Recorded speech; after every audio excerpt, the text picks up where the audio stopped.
വളരെ നിർഭാഗ്യകരമായ ഒരു സംഗതിയാണ് നമ്മുടെ വയനാട്ടിൽ ഇപ്പോൾ സംഭവിച്ചുകൊണ്ടിരിക്കുന്നത്. ഒരു ഭാഗത്ത് കേന്ദ്ര സർക്കാർ നൽകിയ ഉറപ്പ്, അത് നമ്മുടെ ബഹുമാനപ്പെട്ട പ്രധാനമന്ത്രി വന്ന് നൽകിയ ഉറപ്പാണ്. നിങ്ങൾ എന്ത് വേണമെങ്കിലും ചെയ്തോ, കേന്ദ്രം തരാനുള്ളത് തരും, അത് സത്വരമായി തരും എന്നാണ് നമ്മുടെ പ്രധാനമന്ത്രി ഉറപ്പ് നൽകിയത്. പക്ഷേ വന്ന് ഇപ്പോൾ കേന്ദ്രം ഇക്കാര്യത്തിൽ കേന്ദ്രത്തിന് ഒന്നും ചെയ്യാനില്ല എന്ന അങ്ങേയറ്റം പ്രതിഷേധാർഹവും ദുഃഖകരവുമായ ഒരു നിലപാടിലാണ് കേന്ദ്രം നിൽക്കുന്നത്. അതേസമയം നമ്മുടെ സംസ്ഥാന സർക്കാർ എന്താണ് ചെയ്യുന്നത്? 800 കോടിയോളം മുഖ്യമന്ത്രിയുടെ ദുരിതാശ്വാസ നിധിയിലുള്ള ആ തുകയിൽ നിന്ന് യഥാർത്ഥത്തിൽ എടുത്ത് ചെലവാക്കാവുന്നതേ ഉള്ളൂ.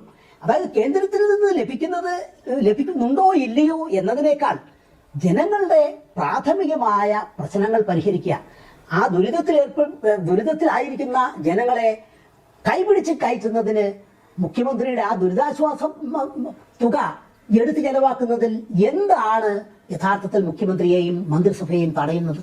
ഇത് ജനങ്ങളുടെ പണമല്ലേ? ഇത് ജനങ്ങൾ മുഖ്യമന്ത്രിയുടെ ദുരിതാശ്വാസ നിധിയിലേക്ക് പലതരത്തിലുള്ള സംഭാവനകളും അല്ലാതെയും ഒക്കെ വന്നിട്ടുള്ള തുകയാണ്. അപ്പോൾ ഇവിടെ കേന്ദ്രവും സംസ്ഥാനവും തമ്മിൽ ഇത്തരത്തിലുള്ള ഒരു ചക്കളാത്തി പോരാട്ടത്തിന് പകരം ജനങ്ങളോട് പ്രതിബദ്ധതയോടുകൂടി പ്രവർത്തിക്കേണ്ട ഒരു സർക്കാർ നമ്മുടെ കേരളത്തിൽ ഇല്ല എന്നുള്ളത് അങ്ങേയറ്റം ദുഃഖകരമായ കാര്യമാണ്. ഇത് കേന്ദ്രത്തിന് ഇക്കാര്യത്തിൽ ഒരു തരത്തിൽ നീതീകരിക്കാൻ പറ്റില്ല എന്നിരിക്കെ തന്നെ സംസ്ഥാന സർക്കാരിന്റെ നിലപാടിന് യാതൊരുവിധ നീതീകരണവുമില്ല. ഇതിനിപ്പോൾ LDFും UDFും ഒന്നിച്ചു നിന്ന് ഹർത്താൽ ആഹ്വാനം ചെയ്തുകൊണ്ടിരിക്കുകയാണ്. ഹർത്താൽ നടന്നു കഴിഞ്ഞു. എത്ര പരിഹാസ്യമായ ഒരു നിലപാടാണ് നമ്മുടെ രാഷ്ട്രീയ നേതാക്കന്മാർക്കും രാഷ്ട്രീയ മുന്നണികൾക്കും ഉള്ളത്. സത്യത്തിൽ ഇവിടെ വേണ്ടത് എന്താണ്? നമ്മുടെ സർക്കാർ ഉദ്യോഗസ്ഥന്മാർക്കും ശമ്പളം കിട്ടുന്നവർക്കും ഒരുപക്ഷെ ഒരു കുറച്ചു പോലും അവരുടെ ശമ്പളത്തിലും പെൻഷനിലും ഒരു ചെറിയ ശതമാനം കുറച്ചു പോലും ഈ ഇത്തരുണത്തിൽ വയനാട്ടിൽ ദുഃഖം അനുഭവിക്കുന്നവർക്ക്, കഷ്ടപ്പാട് അനുഭവിക്കുന്ന ജനങ്ങൾക്ക് സത്വരമായി സഹായങ്ങൾ എത്തിക്കുക, അതിന് യാതൊരുവിധ തടസ്സങ്ങളും വരുത്താതിരിക്കുക എന്നുള്ളതല്ലേ ഒരു ഭരണകൂടം ചെയ്യേണ്ടത്? ഒരു ഉത്തരവാദിത്വമുള്ള ഭരണകൂടത്തിന്റെ ഒരു ഏറ്റവും പ്രധാനമായ കടമ അതല്ലേ?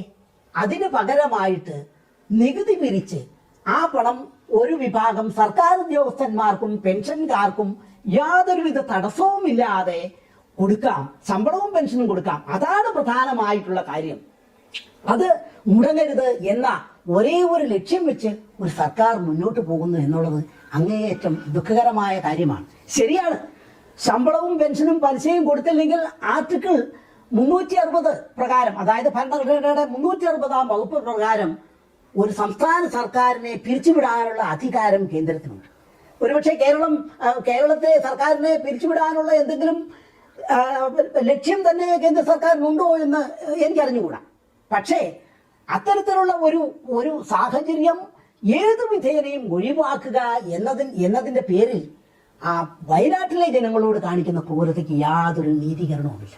ശമ്പളവും പെൻഷനും പലിശയും കൊടുത്തില്ലെങ്കിൽ സർക്കാരിനെ പിരിച്ചുവിടുമല്ലോ എന്നോർത്ത് കേരളത്തിലെ എല്ലാ രീതിയിലുള്ള ചെലവുകൾ ഇന്ന് സർക്കാർ കുറച്ചു വരികയാണ്, അതല്ലെങ്കിൽ ചിലതൊക്കെ നിർത്തിക്കളഞ്ഞിരിക്കുകയാണ്. ഇപ്പോൾ 5 മാസമായിട്ട് ക്ഷേമ പെൻഷനുകളുടെ കുടിശ്ശികയായിട്ടുണ്ട്. വേറെ എന്തെല്ലാം മേഖലകളിൽ കുടിശ്ശികകൾ വരുത്തിക്കൊണ്ടിരിക്കുന്നു. അപ്പോൾ ഇത്തരത്തിലുള്ള കാരണങ്ങൾ ചൂണ്ടിക്കാട്ടി അതല്ലെങ്കിൽ അതിനുവേണ്ടി പൊതുവിഭവങ്ങൾ മാറ്റിവെക്കുന്നതിന് പകരം വയനാട്ടിലെ ജനങ്ങളുടെ കഷ്ടപ്പാടുകൾ തീർക്കുന്നതിനായിരിക്കണം ഒരു ജനാധിപത്യ സർക്കാരിന്റെ ഏറ്റവും പ്രധാനമായ പരിഗണന. അപ്പോൾ നമ്മുടെ സമൂഹത്തിൽ ഇതൊന്നും ഒരു വലിയ ചർച്ചയാകുന്നില്ല എന്നുള്ളത് നിർഭാഗ്യകരമായ കാര്യമാണ്. വയനാട്ടിലെ ആ ഒരു ദുരന്തമുണ്ടായ സമയത്ത് നമ്മുടെ സോഷ്യൽ മീഡിയയും പ്രിന്റ് മീഡിയയും ഇലക്ട്രോണിക് മീഡിയയും ഒക്കെ എത്രയോ കാര്യമായി, എത്രയോ വിശാലമായി ഈ പ്രശ്നം എടുത്തു കാട്ടി. പക്ഷെ അത് കഴിഞ്ഞിട്ട് നമ്മുടെ ശ്രദ്ധ മുഴുവൻ മാറിപ്പോയിരിക്കുകയാണ്. 3 ഉപതെരഞ്ഞെടുപ്പുകൾ വരുന്നു, അതിൻ്റെ രാഷ്ട്രീയ കോലാഹലങ്ങൾ, അത് വന്നതോടുകൂടി വയനാട്ടിലെ ജനങ്ങളുടെ കഷ്ടപ്പാടുകളെക്കുറിച്ച് കാര്യമായ ശ്രദ്ധ വരുന്നില്ല. അപ്പോൾ ഇത് ഒരു ജനാധിപത്യ സമൂഹത്തിൽ ഒരു സമൂഹം ഏറ്റെടുക്കേണ്ട ഒരു മുൻഗണനാ ക്രമങ്ങളുടെ കൂടി ഒരു പ്രശ്നമായിട്ട് ഞാൻ ഇതിനെ കാണുകയാണ്. നമ്മുടെ മുൻഗണനകൾ എന്താണ്? കഷ്ടത അനുഭവിക്കുന്നവർക്ക് ആശ്വാസം എത്തിക്കുകയാണോ നമ്മുടെ മുൻഗണന? അതെയോ നമ്മുടെ മധ്യവർഗത്തെയും സമ്പന്നരെയും സന്തോഷിപ്പിക്കുകയാണ്? അവർക്ക് പെൻഷനും ശമ്പളവും എത്തിച്ചു കൊടുക്കുക, അതല്ലെങ്കിൽ അതിനുവേണ്ടി എടുത്ത കടത്തിന്റെ പലിശ വീട്ടുക, ഇതാണ്.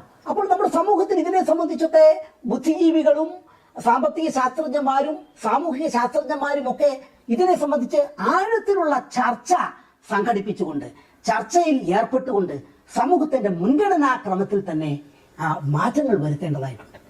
ഓരോ ദിവസവും എന്തെങ്കിലും പുതിയ കാര്യങ്ങളാണ് നമ്മുടെ സാമൂഹിക മാധ്യമങ്ങൾക്കും പത്രങ്ങൾക്കും അതല്ലെങ്കിൽ ദൃശ്യ മീഡിയകൾക്കൊക്കെ വേണ്ടത്. അതിന് പകരമായിട്ട് സമൂഹത്തിന്റെ മുൻഗണനാക്രമങ്ങൾ, ആദിവാസികൾ, കർഷകർ, ചെറുകിട കച്ചവടക്കാർ, അതല്ലെന്നുണ്ടെന്നുണ്ടെങ്കിൽ കർഷക തൊഴിലാളികൾ, ഇത്തരത്തിലുള്ള വിഭാഗങ്ങളുടെ പ്രശ്നങ്ങൾക്ക് മുൻഗണന കൊടുക്കുന്ന രീതിയിലുള്ള ഒരു സാമൂഹിക മുൻഗണനാ ക്രമത്തിന് കേരള സമൂഹത്തിൽ തുടക്കം കുറിക്കേണ്ട കാലം അതിക്രമിച്ചിരിക്കുകയാണ്.